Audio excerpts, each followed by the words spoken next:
Mengapa anak saya bisa menderita gangguan jiwa ya? Mengapa tetangga saya bisa gangguan jiwa ya? Mengapa teman saya sampai dibawa ke rumah sakit jiwa dan dirawat? Sebenarnya apa sih yang menyebabkan orang bisa menderita gangguan jiwa? Tentu ini sangat penting diketahui oleh masyarakat, oleh keluarga, dan oleh semua orang. Ada beberapa kelompok masyarakat yang memang mempunyai resiko lebih tinggi untuk menderita gangguan jiwa. Seandainya ini bisa dideteksi, bisa dikenali sejak dini, bisa jadi gangguan jiwa itu bisa dicegah. Artinya orang tersebut bisa dalam kondisi tetap sehat jiwa. Permasalahannya kadang-kadang masyarakat masih belum paham bahwa ternyata ada orang-orang di sekitarnya yang berpotensi atau berisiko menderita gangguan jiwa. Bahkan sampai sudah dirawat 2 kali, bahkan 10 kali, tidak menyadari bahwa apa yang terjadi pada keluarganya, pada tetangganya, pada temannya, itu disebabkan oleh banyak hal.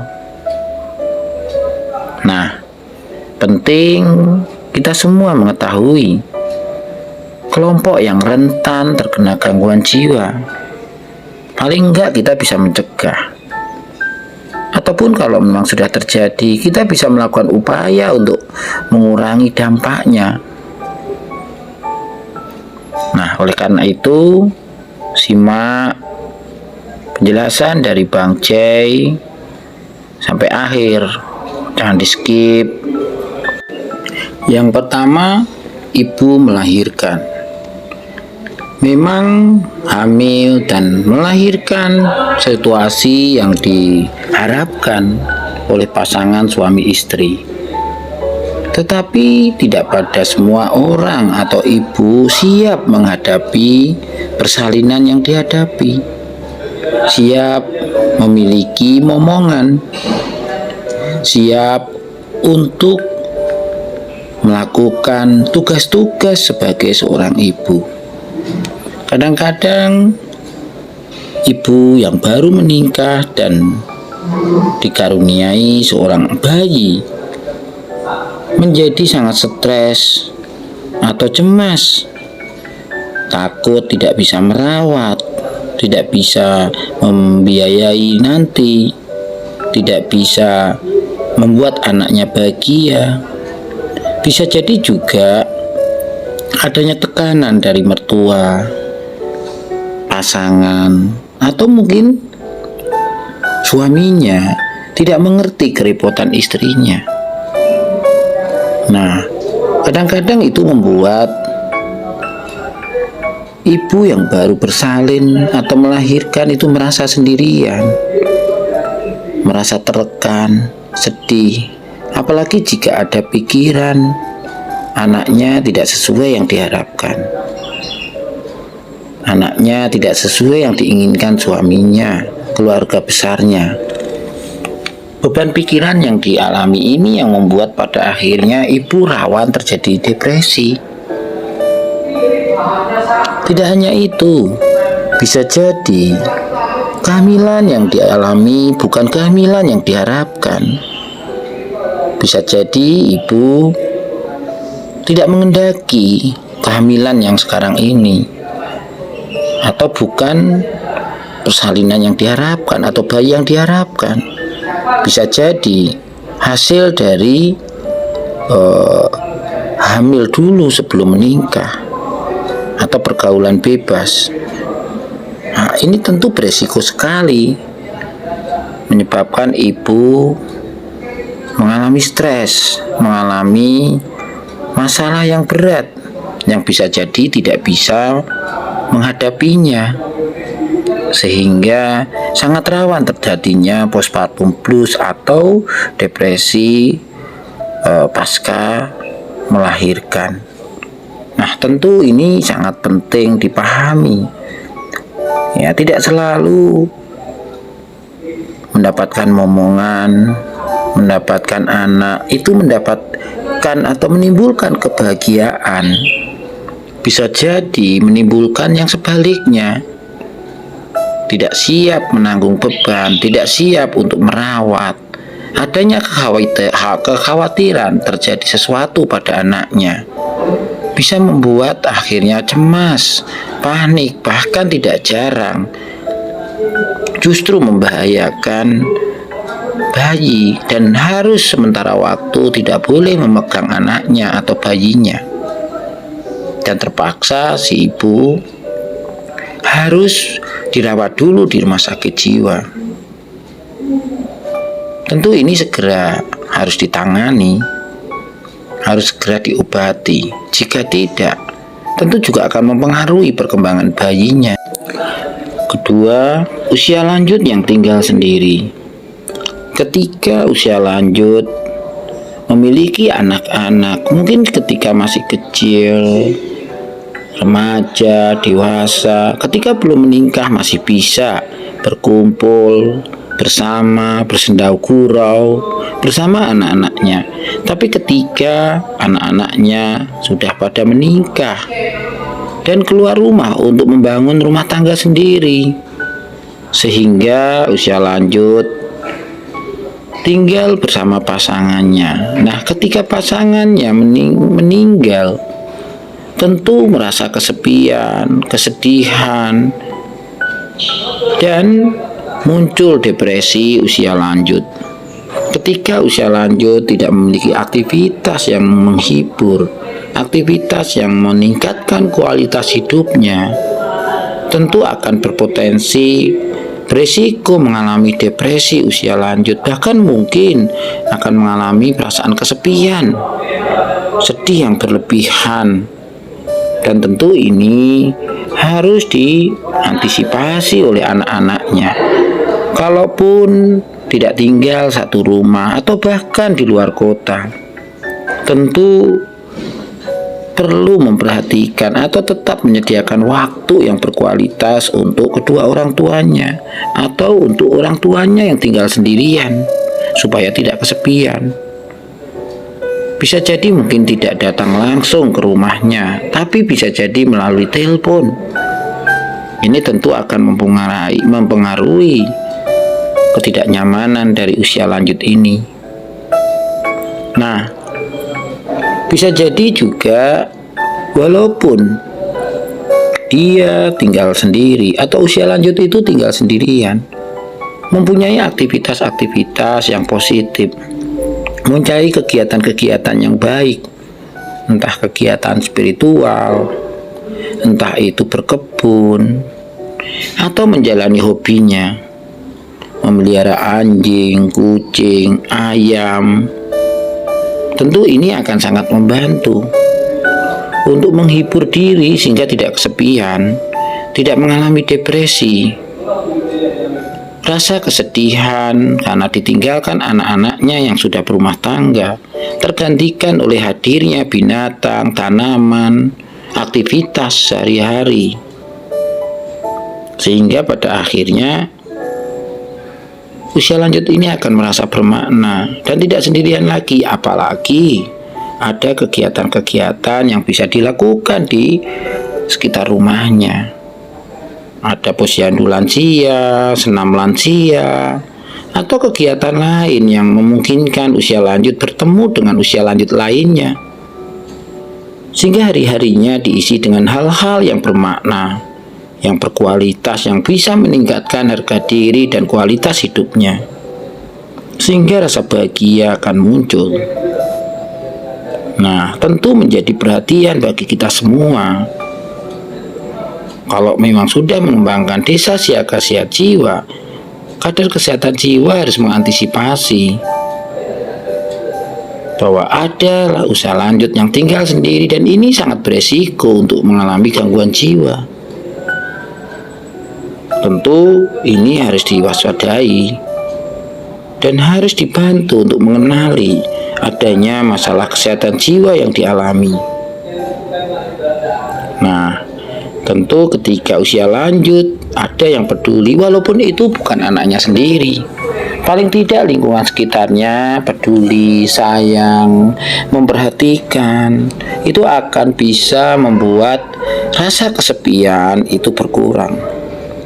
Rasa sedih yang berlebihan akibat ditinggalkan orang-orang tercinta akan berkurang.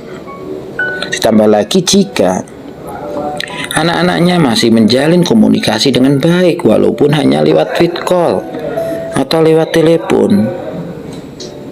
Tambah lagi jika usia lanjut mempunyai aktivitas-aktivitas yang positif yang mendukung ke arah kualitas hidup yang baik, timbul rasa bahagia karena bahagia merupakan bagian dari ciri sehat jiwa.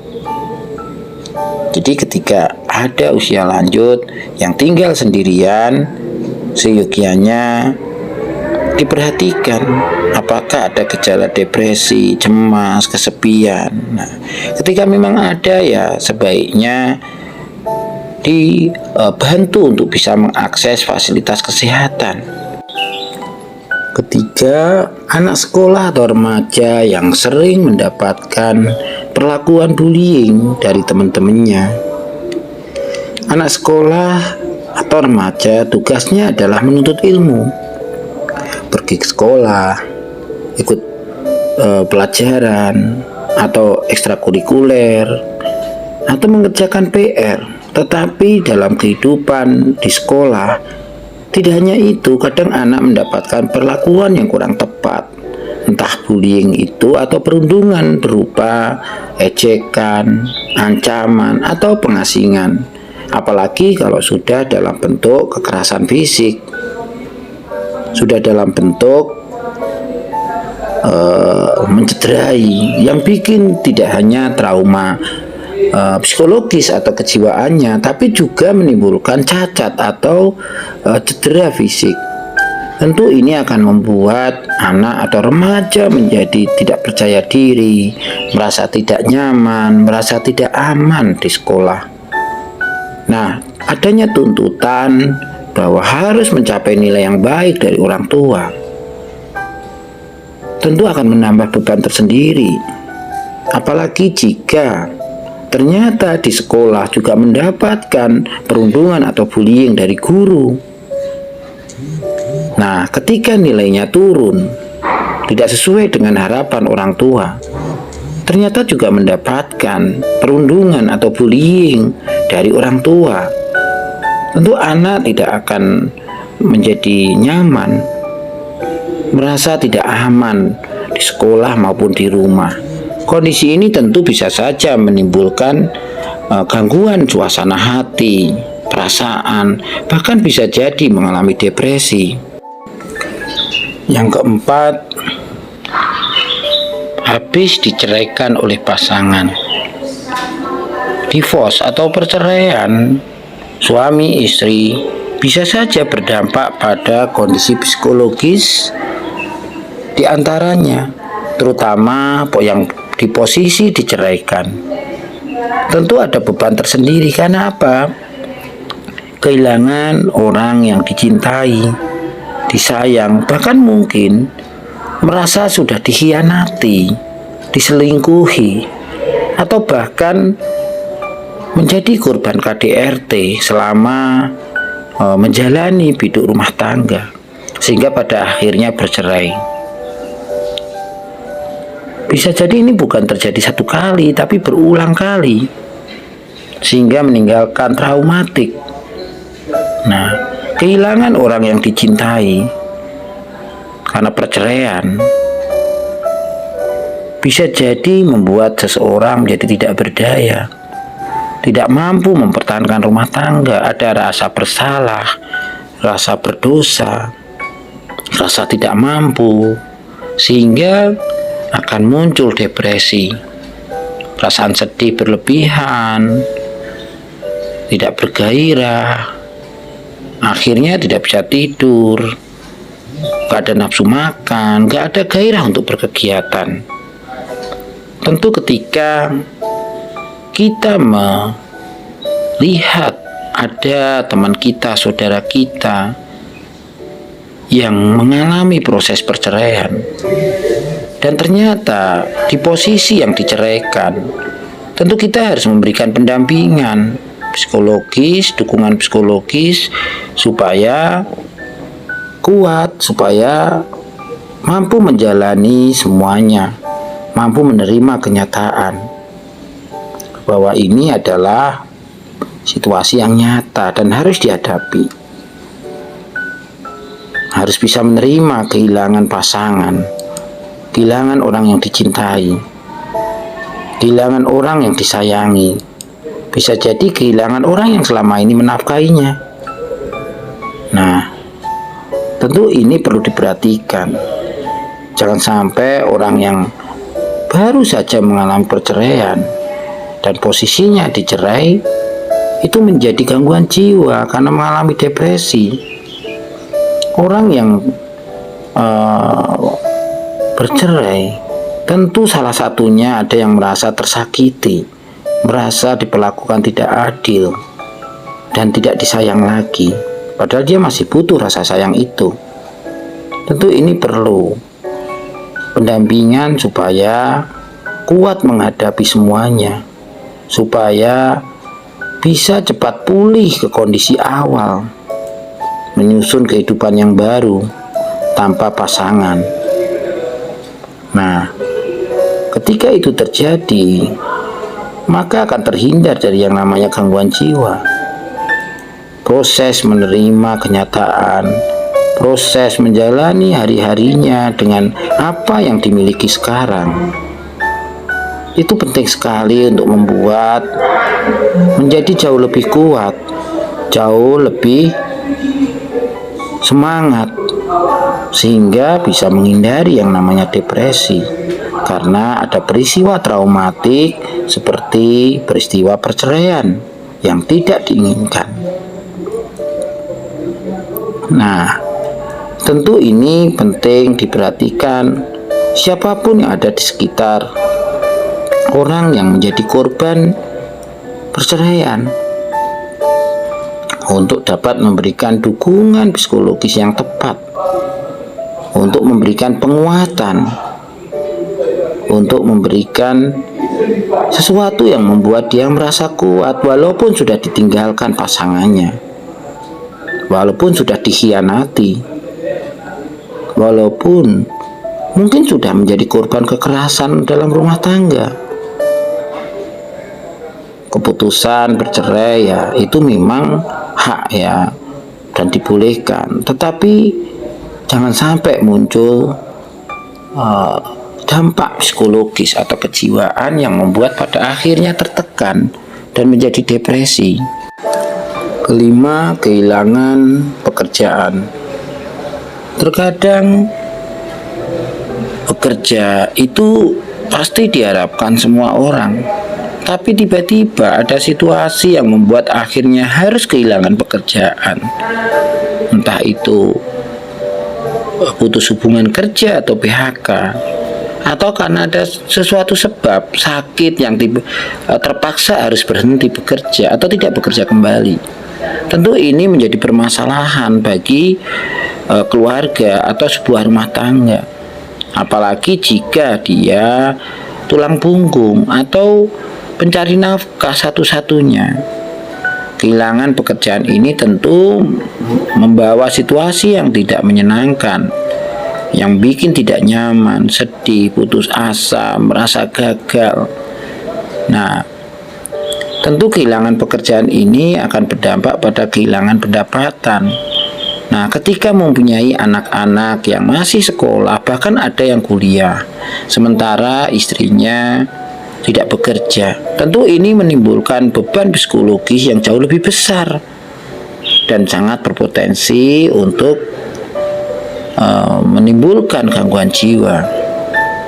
Nah, kadang-kadang kita sering menyepelekan orang yang tidak bekerja lagi atau menganggur. Itu seringkali dianggap hal yang biasa saja. Nanti bisa cari lagi, padahal tidak seperti itu. Setiap orang mempunyai ketahanan terhadap stres yang berbeda-beda. Setiap orang mempunyai kemampuan memecahkan masalah atau menghadapi situasi sulit dengan cara yang berbeda-beda. Ada yang baik, ada yang tidak baik. Nah, kalau yang baik mungkin akan mencari kerja kembali, mencari peluang kerja, lamaran, kemudian mencoba menggeluti pekerjaan baru, mungkin usaha dan sebagainya. Tapi ada beberapa orang yang justru menyesali, meratapi, memikirkan terus tanpa bergerak untuk bangkit, untuk move on dari keterpurukan karena kehilangan pekerjaan. Nah, ini yang harus diperhatikan oleh semua orang, masyarakat. Ketika ada warganya, ketika ada keluarganya yang awalnya bekerja tapi sudah tidak bekerja lagi. Tentu ini situasi yang berpotensi mengalami gangguan jiwa, harus didampingi. Jangan sampai mengalami depresi hanya gara-gara kehilangan pekerjaan, merasa tertekan karena tidak bisa menafkahi anak istrinya. Ya, paling tidak dalam 2 minggu harus dipantau kondisi kesehatannya, supaya memastikan bahwa baik-baik saja. Kalau perlu dibantu mencari ide, pekerjaan model apa yang bisa dilakukan untuk menggantikan pekerjaan yang lama, sehingga tidak sampai mengalami depresi karena ada pekerjaan baru yang bisa dikerjakan. Ya, jadi kehilangan pekerjaan bisa jadi menjadi satu faktor yang bisa menimbulkan seseorang menjadi mudah terkena gangguan jiwa. Yang keenam, pengangguran. Tentu tidak mempunyai pekerjaan dalam waktu yang panjang akan berdampak pada kondisi psikologis atau emosionalnya.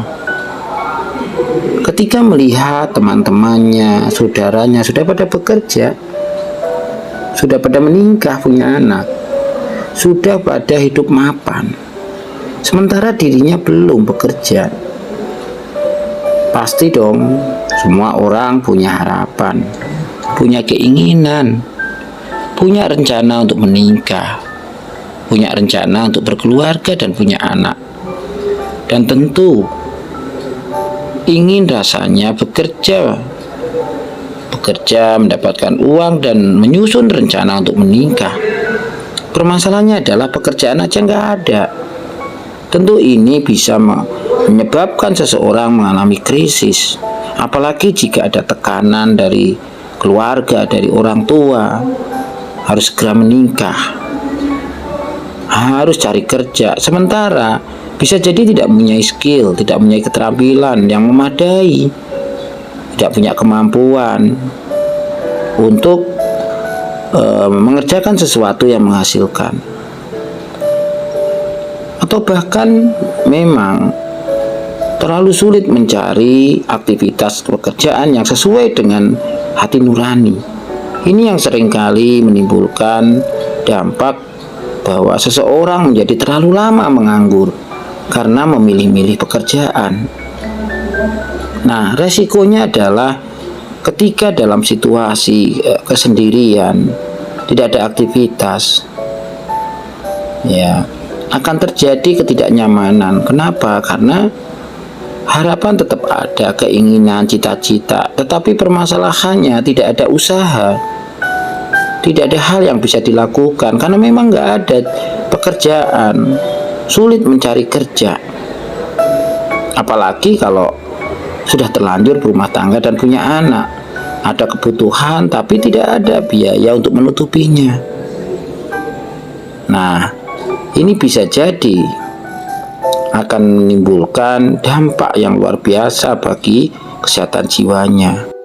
Ketujuh, kehilangan anak atau pasangan karena meninggal. Tentu ini situasi yang tidak menguntungkan. Kehilangan orang yang dicintai atau disayangi akan sangat menimbulkan perasaan sedih berlebihan, merasa kehilangan, apalagi jika itu anak satu-satunya, atau mungkin terlalu mendadak. ya tidak ada sakit, tidak apa-apa, tiba-tiba meninggal. Atau bisa jadi yang meninggal itu pasangannya, sementara selama ini menjadi tulang punggung, menjadi pencari nafkah, tiba-tiba nggak ada. Tentu ini sesuatu yang membuat akhirnya stres, berduka, bingung, ketidakpastian yang luar biasa, sehingga menimbulkan perasaan sedih, perasaan cemas dan depresi. Tentu ini perlu adanya kepedulian dan perhatian dari orang-orang sekitar. Ketika ada keluarga kita yang habis kehilangan anaknya, pasangannya, orang tuanya, atau kehilangan orang yang dicintai yang selama ini bertugas mencari nafkah, perlu diberikan pendampingan supaya bisa menerima kenyataan, bisa acceptance terhadap situasi sulit yang sedang dijalani. Ketika ada orang yang melakukan pendampingan, maka akan bisa menerima dan terhindar dari namanya depresi akibat kehilangan orang yang dicintai. Kepergian orang-orang yang dicintai, disayangi, itu hal yang wajar. Ada pertemuan, pasti ada perpisahan. Tapi ketika memang yang pergi itu, yang meninggal itu adalah orang yang sangat bermakna dan berperan dalam kehidupan dia atau mencari nafkah, tentu menjadi berbeda. Nah, ini yang perlu waktu dan perlu pendampingan agar tidak mengalami yang namanya depresi. 8. Menderita penyakit menaun. Terkadang pasien-pasien yang didiagnosis penyakit menaun dan harus menjalani pengobatan yang panjang, bahkan mungkin tiada akhir. Bahkan mungkin saja perkembangan pengobatannya tidak membuahkan hasil yang signifikan. Kadang-kadang perasaan frustasi, depresi itu akan muncul dan merasa sudah enggak ada manfaat melanjutkan pengobatan walaupun masih menjalani pengobatan, atau bahkan sudah putus asa, bahkan ada ide lebih baik mati daripada kondisi seperti ini, sakit-sakitan, keluar masuk rumah sakit. Tidak saja menderita ketidaknyamanan akibat penyakitnya, tapi perasaan merepotkan keluarga, istri, suami, anak-anak, karena sudah mengeluarkan banyak biaya. Ya, walaupun pakai BPJS, tapi transportasi ke sana kemari itu tetap saja akan berdampak pada ekonomi keluarga tersebut. Apalagi kalau seandainya ternyata yang menderita sakit menaun ini kepala keluarga yang harus bekerja, tentu seringkali libur, cuti untuk berobat. Nah, ini tentu akan memengaruhi perasaan emosional dari orang tersebut. Nah, apalagi jika hasil pengobatan tidak segera menunjukkan hasil. 9. Mendadak sakit. Ketika seseorang dia mungkin aktif bekerja, banyak sekali kegiatannya, usahanya, tiba-tiba sakit dan harus dirawat di rumah sakit, entah karena kecelakaan, entah karena penyakit lain. Tentu ini akan membuat cemas dan panik. Bagaimana menyelesaikan pekerjaan-pekerjaan yang biasa dikerjakan? Bagaimana mengantar anak sekolah? Bagaimana kelanjutan dari bisnisnya, usahanya? Kalau tidak ada yang menghandle, nanti bangkrut atau ditinggalkan partner kerja. Tentu pikiran-pikiran seperti ini bisa saja muncul pada orang yang mendadak sakit. Biasanya mengerjakan semuanya sendiri, sekarang harus dibantu semuanya, dan mendadak peristiwa itu terjadi. Yang biasanya hidup mandiri, apa-apa dikerjakan sendiri, kali ini harus dibantu oleh orang lain, sehingga bisa jadi menjadi merasa bersalah, berdosa, membebani, merepotkan orang lain. Ini yang membuat pada akhirnya Apa yang dialaminya secara mendadak ini bisa berpotensi menimbulkan gangguan jiwa, menjadi mudah cemas, depresi selama proses perawatan di rumah sakit. Ke-10, mengalami kecelakaan sehingga kehilangan anggota badan. Tentu yang awalnya bisa mengerjakan semuanya sendiri, bisa berjalan, bekerja, mengambil sesuatu, kali ini karena akibat kecelakaan atau penyakit yang diderita menimbulkan hindaya atau kecacatan sehingga tidak bisa mengerjakan aktivitas seperti dulu lagi. Tentu ini akan sangat membuat kondisi psikologisnya terguncang. Untuk bisa menerima kenyataan yang terjadi pada dirinya, apalagi sampai kakinya diamputasi. Tentu ini tidak mudah membalikkan telapak tangan. Perlu sebuah proses untuk bisa memahami dan kemudian menerima. Orang-orang terdekat sangat penting hadir untuk memberikan dukungan sosial. Untuk apa? Untuk membantu menerima kenyataan, untuk membangun harapan baru, rencana-rencana baru, tentu yang sesuai dengan kondisinya saat ini. Kemampuan menerima kondisi yang dialami saat ini akan mempermudah untuk membangun kembali rencana hidup atau pekerjaan yang akan dijalani berikutnya. Apalagi jika akibat kecacatan atau hindaya itu menjadi sangat sulit untuk mobilitas kemana-mana secara mandiri. Tentu ketergantungan terhadap orang lain sangat tinggi. Jika ini tidak dapat pendampingan dari keluarga atau profesional kesehatan, bisa jadi akan mudah mengalami depresi atau masalah kesehatan jiwa. 11. Anak korban perceraian atau kedua orang tuanya berpisah.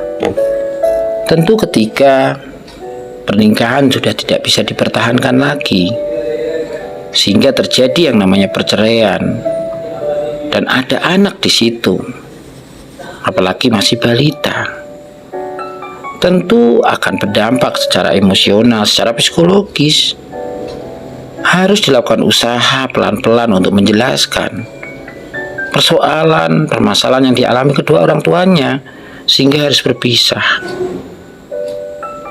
Atau bisa jadi selama proses perceraian itu, anak sudah mengerti, bisa memahami yang terjadi di rumahnya, percekcokan, pertengkaran yang mungkin bisa saja setiap hari, apalagi ada kekerasan dalam rumah tangga, dan bisa jadi anak mengetahuinya atau melihatnya.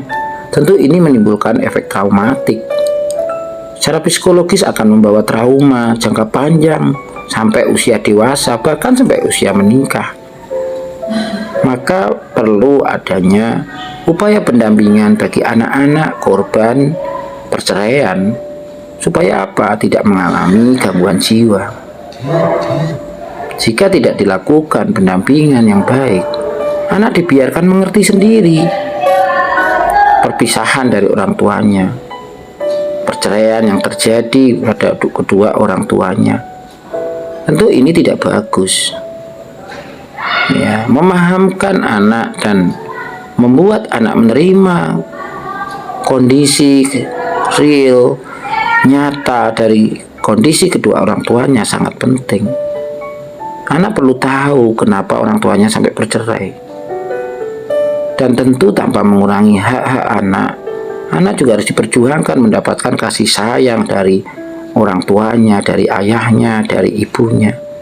Jangan ada merasa dominasi bahwa anak itu milik ayahnya saja atau ibunya. Walaupun secara pola asuh mungkin kalau masih anak-anak akan dipegang oleh ibunya. Tapi ketika sudah bisa mengambil keputusan sendiri, ya tentu diserahkan ke anak mau ikut siapa, mau nyaman dengan siapa. Selama proses perkembangan, tetap harus ada informasi, harus ada penyampaian yang baik supaya anak mengerti alasan mengapa orang tuanya sampai bercerai. Tentu ini sangat penting sekali, karena bisa jadi itu akan menimbulkan kesan tidak baik pada jiwa anak yang berpotensi mengakibatkan gangguan jiwa. Ke-12,